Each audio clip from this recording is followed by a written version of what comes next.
5 za kwa nini tunakesha. Kwa nini tunakuja katika nyumba ya Bwana usiku kama huu, kusumbuka, kuketi, kukaa kwa viti, lakini si katika nyumba zetu. Tutaanza na kitabu kinachoitwa Ufunuo sura ya 16 mstari wa 15. Revelations chapter 16 verse 15. Nisome. Biblia inasema hivi: tazama naja kama mwizi. Heri akeshaye na kuyatunza mavazi yake, asiende uchi, hata watu wakaone aibu yake. Bwana Yesu asifiwe. Biblia inasema heri akeshaye. Hiyo heri ni kama kusema amebarikiwa huyu anayekesha. Amebarikiwa huyu anayekesha na kuomba ili ayatunze mavazi yake, asiende uchi. Bwana Yesu asifiwe. Hiyo inaitwa mavazi ni matendo yako, kwa sababu watu wengi tunafanya makosa. Neno la Bwana linasema katika kile kitabu cha barua ya Yohana ile sura ya 1 mstari wa 7, hakuna mtu ambaye atendi dhambi. Maana unaweza ongea uongo, unaweza fikiria hata kuna wengine hata wanafikiria kuua mtu. Kuna wengine wanafikiria hata na hii gari ingeanguka asingeua watu wengi. Unajua hiyo mafikira ni mbaya na umezini, umetenda matendo ambayo si mazuri. Bwana Yesu asifiwe. Sasa tunapokuja katika nyumba ya Bwana na kukesha, tunakesha kwa sababu ya kuyatunza mavazi yetu, kuyasafisha mavazi yetu. Bwana Yesu asifiwe. Leo kusafisha mawazo ya Mungu ya mtu ni kwa kuomba, ni kwa kuambia Mungu, nimekuja, mimi siwezi, ni wewe tu peke yako. Bwana Yesu asifiwe. Sababu ya pili tutaitoa katika kitabu hicho cha Ufunuo sura ya 3 mlango ule wa 2. Revelations 3:2. Revelations ama Ufunuo 3 kuanzia 2. Ya Biblia inasema hivi, Ufunuo 3 mstari wa 2 inasema, uwe mwenye kukesha, ukaimarishe mambo yaliyosalia yanayotaka kufa. Sasa hapo Bwana Yesu asifiwe. Biblia inasema uwe mwenye kukesha ndio uimarishe mambo yanayotaka kufa. Kuna mambo yanayotaka kufa katika maisha yako na wewe hujui. Aidha ni ndoa, aidha ni kazi, aidha hata ni wokovu, aidha hata ni relationship yako na kanisa na watu na customers. Sasa Biblia inasema uwe mwenye kukesha ndio haya mambo yanayotaka kufa yasife. Bwana Yesu asifiwe. Kukesha si kwamba tunakesha kwa kupenda, tunakesha kwa sababu mimi niko na watoto, ninakesha ili nisishindwe kuwalea, ili nisishindwe kuwa na ndoa yangu isivunjike. Na kuja kuomba na kukesha kwa sababu ya kanisa, kwa sababu hata ya kazi, kwa sababu shetani naye anajipanga ili kupiga ndoa, ili kupiga kazi, ili kupiga hata watoto wako wasisome. Sasa utafanya namna gani? Utakuja na ukeshe, kwa sababu ni Bwana amesema muwe wenye kukesha. Bwana Yesu asifiwe. Kwa nini Mungu anasema tuwe wenye kukesha? Ni kwa sababu pia na yeye alikuwa anakesha. Bwana Yesu asifiwe. Yesu tunajua zote ni Mungu, lakini kwa nini alikuwa anakesha? Alikuwa anatufundisha na kutuonyesha ile njia tunayopaswa kuiendea. Bwana Yesu asifiwe. Hebu endelea kidogo. Inasema, maana sikuona matendo yako kuwa yametimilika mbele za Mungu wangu. Bwana asifiwe. Kwa sababu Mungu aliangalia kaona katika hiyo kanisa, na sababu na kanisa siku ya leo ni wewe. Kuna kitu Mungu aliona hakikukamilika. Kuna kitu Mungu anaona kiendi sawa. Sasa yule ushauri anakupatia, anakwambia wewe enda ukeshe. Na sio siku moja, anasema uwe mwenye kukesha. Bwana Yesu asifiwe. Hii mambo ya kukesha, unapoambia watu wakuja kanisani, unaona wakuji, wakati mwingine inatusumbua sana. Lakini nilisikia mtumishi wa Mungu anaitwa Kimanya akisema yeye alikuwa anakuwa na flares, anaenda akiambia watu kutakuwa na kesha, anakuja wanakuwa watu wawili. Sasa akienda kulia mbele za Mungu, ni wewe ulinituma, ni wewe umenifanya hivi na hivi, kwa nini watu wakuji? Mungu akamwambia, mimi siyaita watu, nimekuita wewe. Sasa hata ukija kwa kesho ukiona watu wakuji, wachana na watu. Wewe kesha ndio uimarike, watu waje kile ulicho nacho watu wakikujie. Bwana Yesu asifiwe. Unajua mtumishi wa Mungu ni anko, kwa hivyo namjua, ni wa kwetu. Ametukanwa, amepigwa, lakini siku ya leo sisi sote tunakuja kwake. Kwa nini tunakuja? Wewe miaka 10 iliyopita ulikuwa unamjua. Kwa nini unakuja siku ya leo? Ni kwa vile alipanda. Ni kwa ile mikesha alikuwa ako nayo. Alikuwa na katika mikesha katika nyumbani kwao, wanakaa katika nyumba yake, wanakesha, wanakaa huko hata watu 3 4, mpaka hata wakati mwingine yeye akiwa Nairobi watu wanakuwa wanakesha katika nyumba yake, na akatufundisha hiyo njia. Bwana Yesu asifiwe. Wakati mwingine anakuja huko nyumbani, tunakesha kuongea neno la Mungu mpaka asubuhi. Kwa nini? Kwa sababu kuna kitu tunachokitaka. Je, wewe unataka Mungu akubariki katika kazi, unataka mambo mengi Mungu akufanyie, lakini na wewe unataka mtumishi wa Mungu aende aombe, aende afunge, hata kama atafunga siku 40 shinda yake, wewe unataka kukujia. Bwana Yesu asifiwe. Wakati mwingine nawaambia wale ninaofundisha kanisani, si mimi pekee. Wewe unakuja nikuombee, wewe tu ni kuendelea na mambo yako, nje. Kwa yule Mungu ambaye mimi naenda kwake, wewe umekosana na yeye kiasi kwamba ukitaka kitu unakuja kwangu, huwezi ongea na Mungu wako. Bwana Yesu asifiwe. Ongea na Mungu. Usimtumie Mungu mwisiaro. Wewe ambia Mungu nataka hii. Wewe ambia Mungu, siongea na Mungu wako. Na katika kuongea na Mungu wako ni katika mkesha kama huu. Bwana Yesu asifiwe. Sile nguvu unazoona sikiwa na watumishi wa Mungu, pia wewe unaweza ukasipata. Biblia yasema tu ni wachungaji pekee, ni kila aaminie.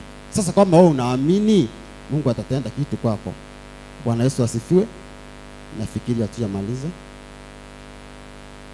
Yes, inasema na 3 inasema, basi kumbuka jinsi alivyompokea na jinsi alivyosikia, yashike hayo na kutubu.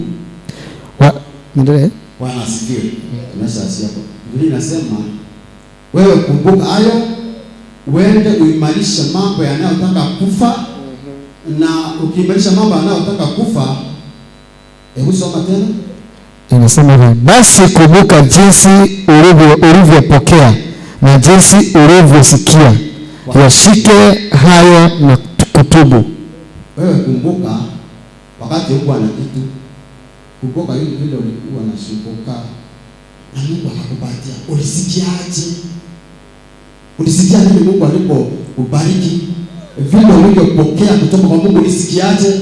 Kwa hakika mimi nilisikia vizuri sana. Sasa nakwambia, ili uweze kutunza hii na kukaa nayo isikibiwe, isiende isikufe, wewe uje ukeshe na uombe. Kwa sababu gani? Katika kitabu cha Petro ile sura ya Petro wa kwanza 5 kuanzia 8. Petro wa kwanza 5 mpaka 11. Hii tutasoma kwa pole. Petro wa kwanza 5:8 inasema hivi, na kiasi na kukesha, kwa kuwa mstaki wenu Ibilisi kama simba agurumaye huzunguka akitafuta mtu ameze. Bwana asifiwe. Shetani, Biblia inasema tukue na self control, tukue na kiasi. Hii kiasi ni self control. Wewe ukiwa na self control, hauwezi ukaiba, hauwezi ukatenda usherati, kwa sababu wale wanaosikia watu wanasema uongo, wanaotenda usherati, wanaoongea mambo mbaya, ni kwa sababu hawana self control. Kama saa hizi nikikwambia unaweza tukana mtu, unaambia mimi siwezi tukana mtu. Nikikwambia unaweza ufanye usherati, unasema mimi siwezi. Sasa Biblia inasema uche, uombe na ukeshe ndio upate kuwa na self control. Bwana Yesu asifiwe. Tena nasema shetani naye anasunguka kama simba jike. Na hiyo simba jike naye ikienda kutafuta ikosi, na kurudi lazima itarudi na kile inachochukua ikienda kutafuta. Sasa shetani naye anazunguka kwa kazi yako, anazunguka kwa ndoa yako, anazunguka katika kanisa, anazunguka hata nyumbani kwenu. Mambo ni mengi, kwa sababu saa hizi ukisikia mzazi wako amegonjeka ama ameugua hata Nairobi Westka, itabidi uende Meru kaangalia. Sasa kwa sababu shetani anazunguka, wewe omba ili shetani asiye akamuiba. Bwana Yesu asifiwe. Omba hata mke wako asiibiwe. Maana hata watu siku hizi wanaiba wake za watu. Siku hizi mtu anatoa mke wa mtu nyumbani na anaenda naye. Na hata wanaume wanaibiwa. Bwana Yesu asifiwe. Hata watoto wanaibiwa. Maana niliona siku nyingine kwetu wakisema watoto wanaibiwa huko. Mtoto anaenda na muoni, anaenda kutolewa kindini. Sasa Biblia inasema tuombe ndio tusifanye nini? Tusiibiwe. Endelea. Inasema hivi, mstari wa 9 inasema, nanyi mpingeni huyo mkiwa thabiti katika imani, mkijua ya kuwa mateso yale yanatimizwa kwa ndugu zenu mlioko duniani. Bwana Yesu asifiwe.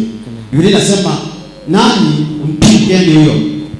Ukisoma katika kitabu cha Yakobo, Biblia inasema tumpinge shetani naye ataenda. Si kwamba tuombe tumpinge.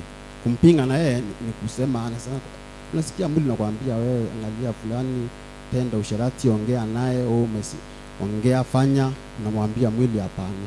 Hiyo ndio kumpinga shetani na mafikira yake. Bwana Yesu asifiwe. Kwa sababu shetani akuji life akwambia ni mimi, anaanza tu kwa kufikiria. Bwana Yesu asifiwe. Ndio Biblia inasema katika kitabu cha Filipi sura 4 mstari wa 8 ya kwamba kuna mambo kadhaa ambayo tunaambiwa tufikirie kwayo. Kwa maana katika mafikira yako Mungu ametia nguvu nyingi.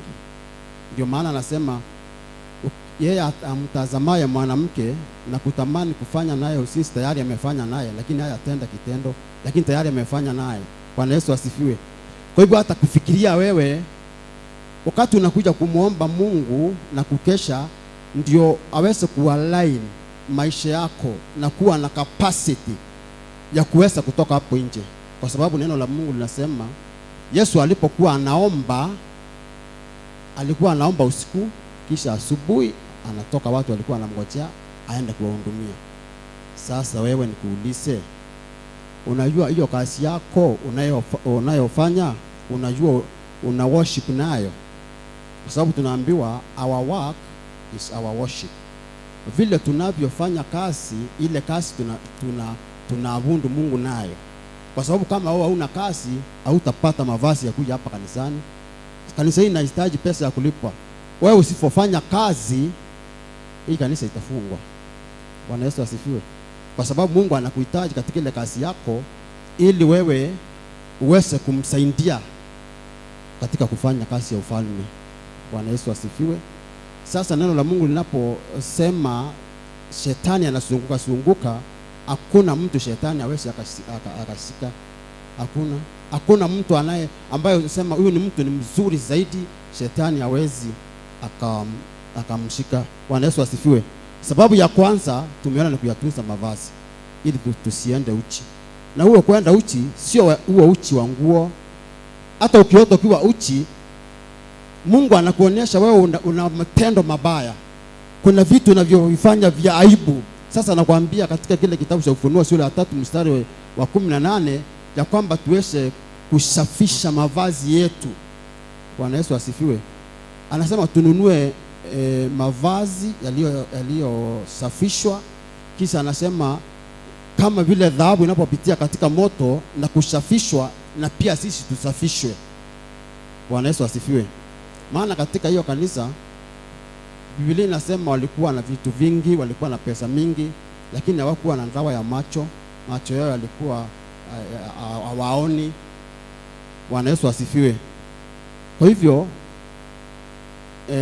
tumeona sababu ya kwanza ya kuja kukesha na kuomba, atujui wakati ule mwisho atakapokuja, na tusafishe matendo yetu. Sababu ya pili tumeona shetani anazunguka ili ampate mtu ammeze, na ujue anazunguka pande gani. Sababu ya tatu tutaipata katika kitabu cha Mathayo 26:40.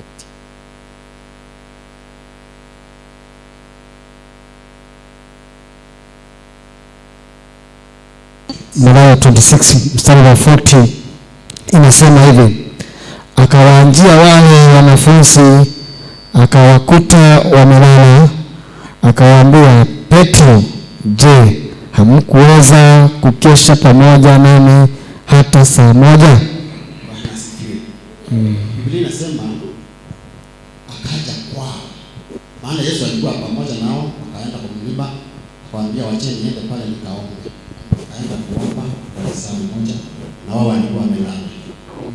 Alipokuomba anamaliza saa moja, anauliza, nyinyi hamwezi kuomba hata kwa saa moja? Hamwezi kukesha na mimi na kuomba kwa saa moja? Yesu akaya akawaamsha, akaenda tena, akakaa lisaa lingine moja, akarudi kwao tena, akawakuta vile vile, akaenda tena, akawakuta vile vile. 41 nasema, kesheni muombe, msije mkaingia majaribuni. Roho iwadhi, lakini mwili ni dhaifu. Bwana asifiwe. Sasa sababu ya tatu na ndio muhimu zaidi, Biblia inasema tuombe tusiingie wapi? Majaribuni. Najua hakuna mtu ambaye hawezi akajaribiwa. Unaweza kujaribiwa tu kwa hali yoyote. Unaweza kujaribiwa na mtu anaweza kuja kutukane, akwambia wewe huwezi, wewe ni kitu bure, wewe uniwezi. Unapiga, unang'oa njino, unawekwa ndani. Sasa kuna kazi tena, familia iko tena, na ni majaribu. Bwana Yesu asifiwe. Unapoambiwa majaribu yasikuje, unajua majaribu, wakati mwingine Sunday tuliona majaribu ni mazuri, lakini Yesu anasema tuombe kwa sababu majaribu mengi yanaletwa na ibilisi. Na majaribu ya ibilisi hauyawezi kabisa. Kwa sababu majaribu mengine anapokuja, hata kama ni kupoteza simu, utasumbuka, utakuwa na shida, customers wengi wako wataondoka, utakuwa na wao, mambo mengi tu yataharibika. Ndio sasa Bwana anasema, na hiyo ni mashauri ya Bwana Yesu, anasema ombeni na mkeshe ili msiweze kuingia katika majaribu.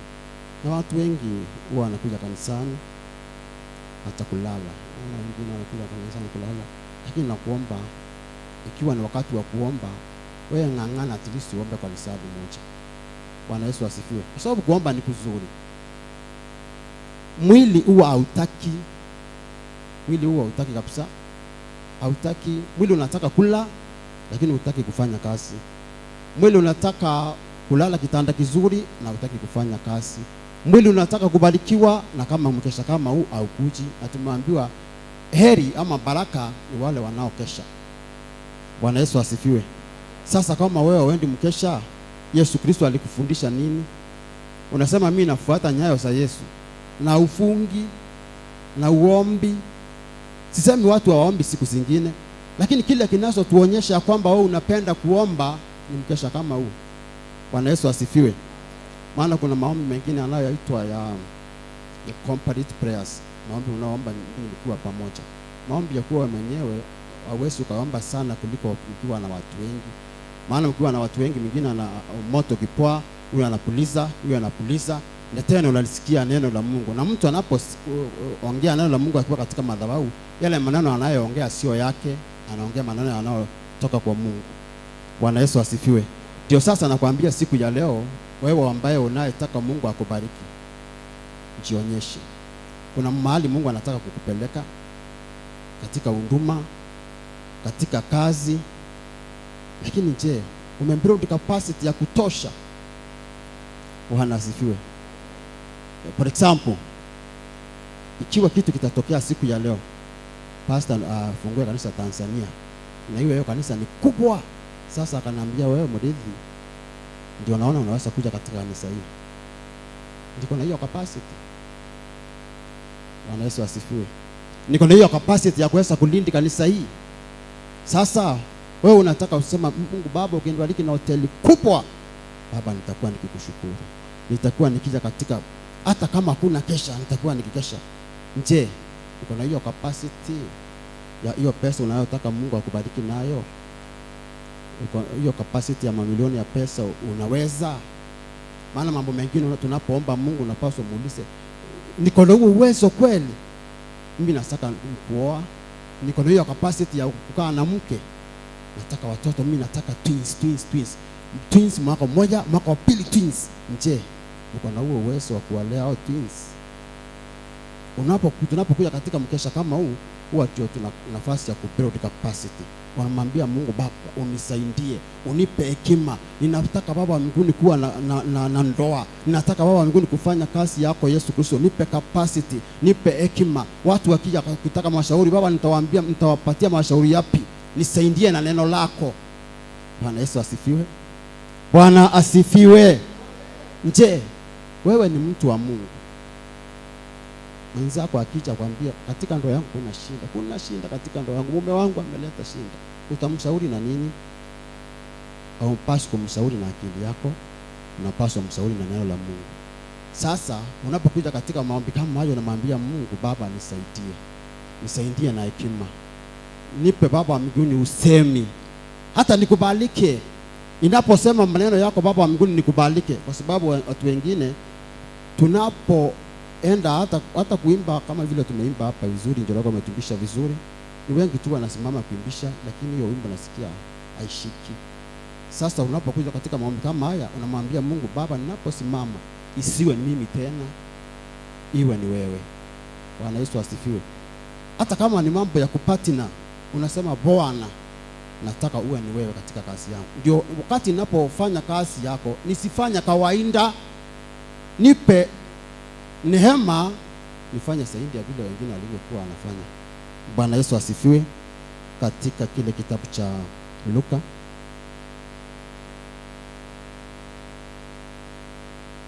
katika hicho kitabu cha Mathayo, ukipanda hapo juu Biblia inasema kama mwenye vitu angalijua ile siku mwivi angekuja, angelala. Bwana Yesu asifiwe. Na mwivi anapokuja huwa anakuja na magonjwa, anakuja na vitu vingi tu, na hakuna mtu ambaye anayejua wakati atakapokuja. Sasa kuna mtu alikuwa mgonjwa wiki hii. Na huyo mtu alipokuwa mgonjwa, kama angelijua nitakuwa mgonjwa na ni nini naleta huo ugonjwa, angeisuia. Bwana Yesu asifiwe. Wakati hasara inapokuja, kama ungelijua hasara itakuja, hata hiyo kazi ungetoka. Wakati mwingine mtu anatoka nje, unapoteza pesa hata shilingi 10,000. Hii ni heri ningekaa nyumbani. Kama ungelijua ungekaa nyumbani, au ungetoka.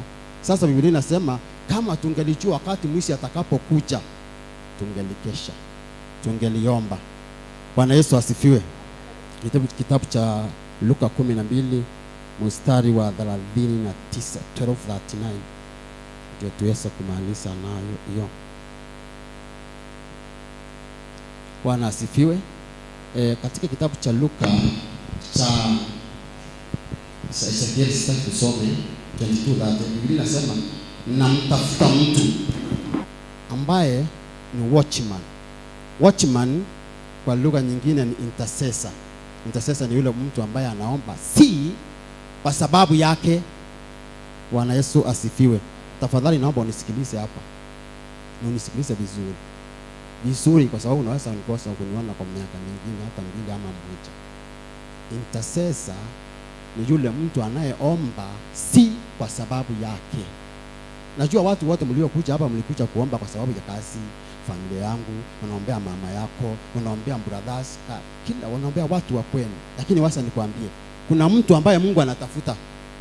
Yule mtu Mungu anatafuta si yeye anayejiombea, ni yeye anayeombea watu wake, yeye anayeombea watu ambao ni adui zake, yeye anayeombea nchi yake. Huyo ndio Mungu anataka. Maana anasema nilitafuta sikumuona.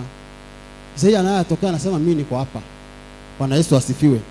Je, kuna siku ungeliwahi enda useme mimi nataka kwenda, hata kama ni mkesha, hata kama ni fasting, na sitalitaya hata neno moja langu, naenda kuombea marafiki zangu wabarikiwe, waachane nami? Bwana Yesu asifiwe. Mungu anatafuta mtu kama huyo. Biblia nayo inasema katika kitabu cha Zaburi 35 ule mstari wa 12-13, Daudi alikuwa anakimbizwa sana na Sauli na wengine. Walikuwa wanamsumbua, walikuwa wanamwekelea mambo ya uongo, lakini Daudi anasema nilipoombea au adui zangu, maombi yangu yao yale niliyowaombea yalirudi katika kifua changu. Sasa nikwambie siri ya kuomba, usiende kujiombea. Na unajua sasa Njoro ndiye adui yangu. Sasa wakati wa kuomba, kwa sababu akili yako inajua, nasema hakuna mahali atakapoenda, yeye ataangamia, yeye ataenda mbali, na unajua ni fulani ndio unaombea. Nikwambie ndugu yangu, usiombe maneno ya namna hiyo. Mungu asikilize watu kama hao. Wewe kama unataka mkosana na Mungu, enda ukawaombee watu wengine kibaya. Bwana Yesu asifiwe. Katika kitabu cha Methali 17:13 Biblia inasema Mungu hakuwataka wale waliorudisha mabaya kwa mabaya.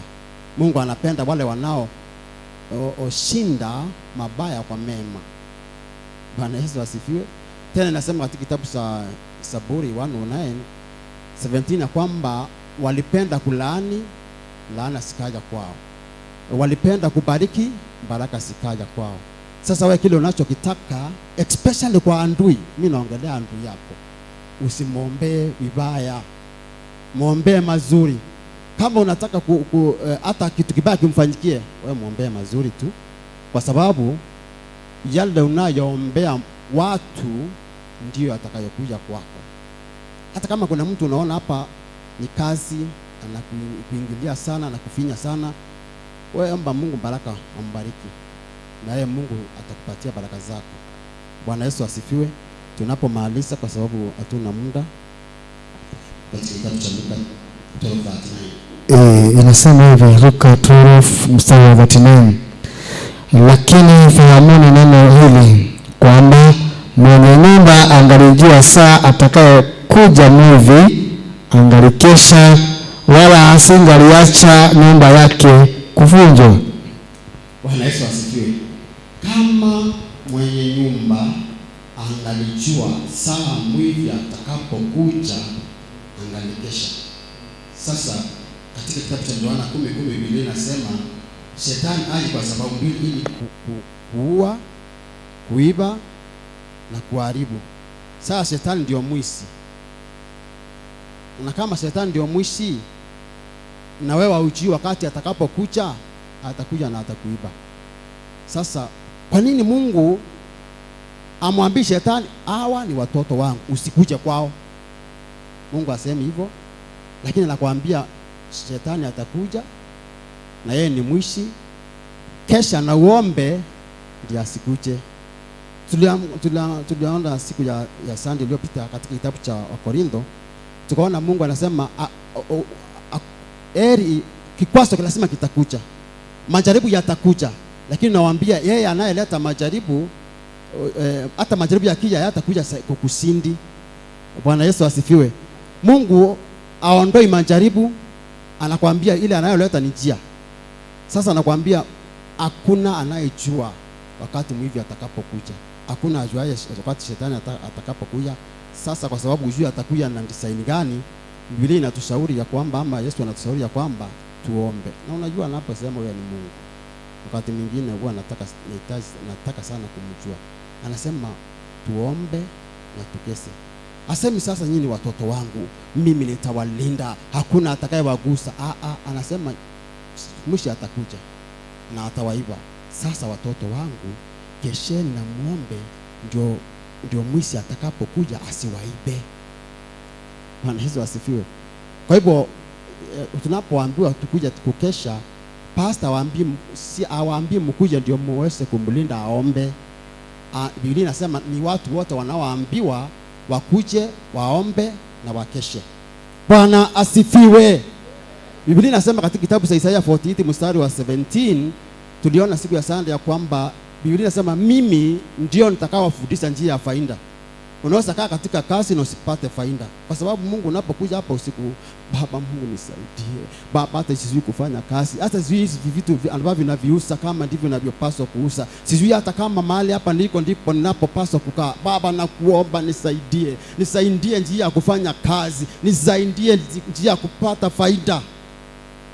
Sasa Sunday tunakuwa na dakika kama 5 za kuomba ama 10. Lakini mkesha kama huu utamwambia Mungu kile kitu unachokitaka. Naongea na watu. Bwana Yesu asifiwe.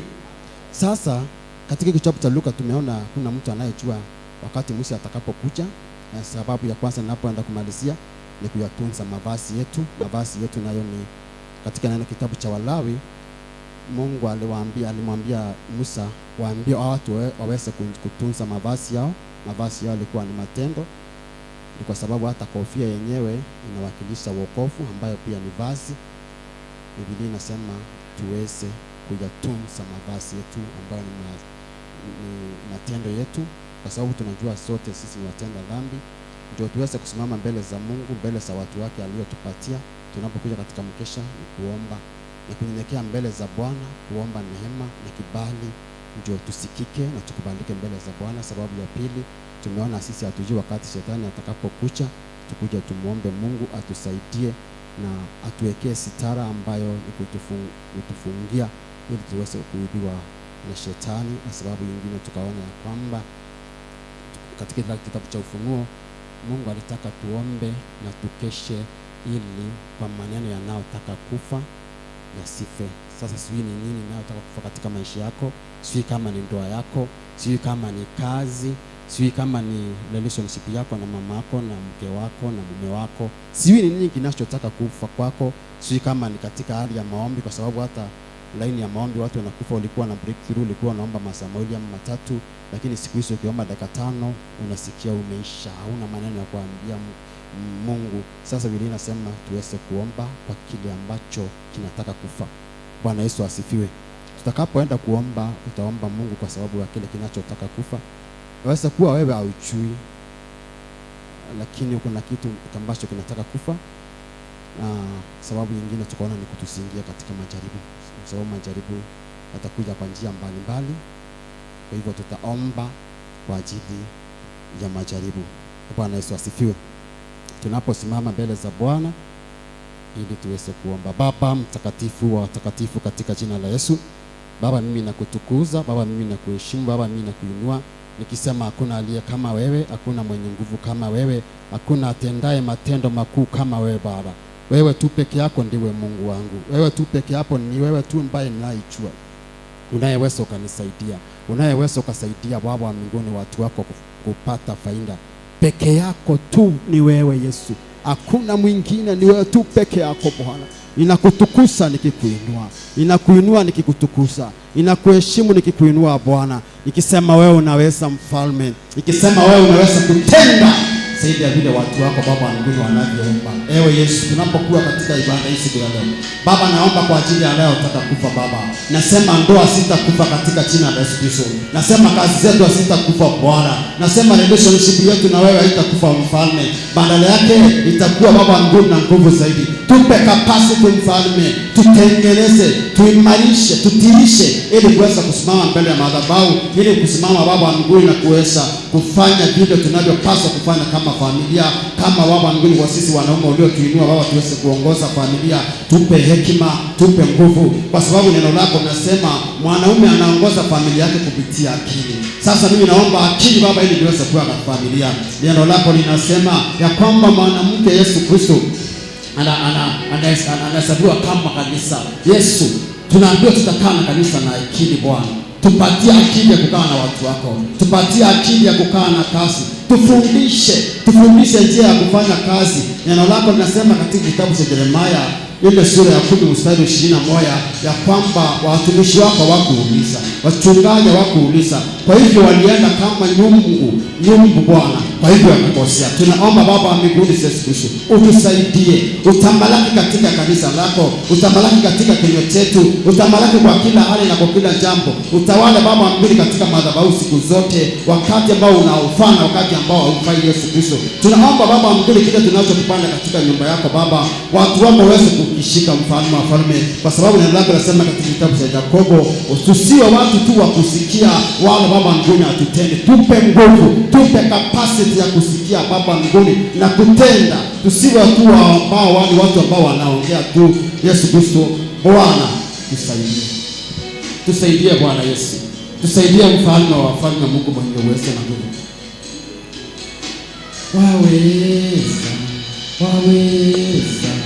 Waweza Mwokozi, waweza mambo yote, utende waweza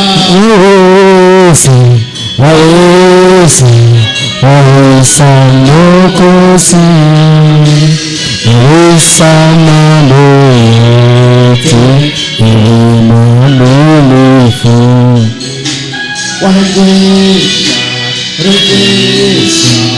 Rejesha Mwokozi, rejesha watu wako, wewe mwaminifu. Sema rejesha Mwokozi, rejesha watu wako, mwaminifu. Wewe Baba mbinguni, rejesha. Unaweza ukarejesha Mungu wetu, unaweza ukarejesha Bwana. Hakuna mwingine anayeweza kuturejesha, ni wewe tu peke yako Baba. Turejeshe mfalme, rejesha watu waliopotea. Hata kazi zetu wakati mwingine zilikuwa nzuri, wakati uliopita mambo yalikuwa mazuri Baba, turejeshe ule utukufu, turejeshe ule utukufu Bwana. Neno lako linasema ya kwamba utatudhibitisha, utaturidhisha Baba mbinguni vitu, utaturidhisha pesa Bwana. Turidhisha mfalme, tukutumikie. Turidhisha Bwana majeshi, kutumikia mfalme. Tusikose chakula mfalme, tusikose mahali pa kulala. Neno lako linasema katika kitabu cha Mathayo ya kwamba hatutakosa mahali pa kuketi Yesu, hatutakosa mahali pa kulaza kichwa chetu Baba. Tusaidie Bwana wa majeshi, tusaidie wewe mwenye nguvu yote, sababu hakuna mwingine atakayetusaidia ni wewe Bwana. Tunakuabudu sisi wanao, wewe ni muweza, wastahili kuabudiwa. Tunakuabudu sisi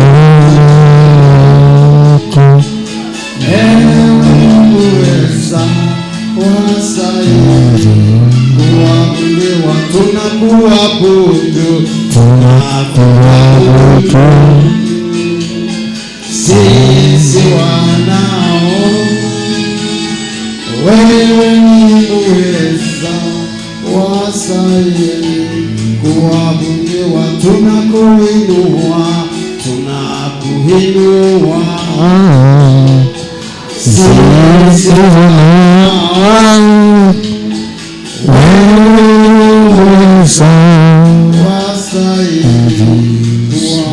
Asante Bwana, unastahili kuabudiwa, unastahili kutukuzwa, unastahili kuheshimiwa. Wewe ni Mungu na hakuna mwingine aliye kama wewe. Wewe ni Bwana na utakuwa Bwana siku zote katika maisha yetu, katika jina la Yesu. Iromba ya kwangai onilingwa tegwa bomba withiro ria mwenanie ngai wakwa. Iromba ya kwangai onilingwa tegwa bomba withiro ria mwenanie ngai wakwa. Niromba yakwa kwanga woni wote kongomba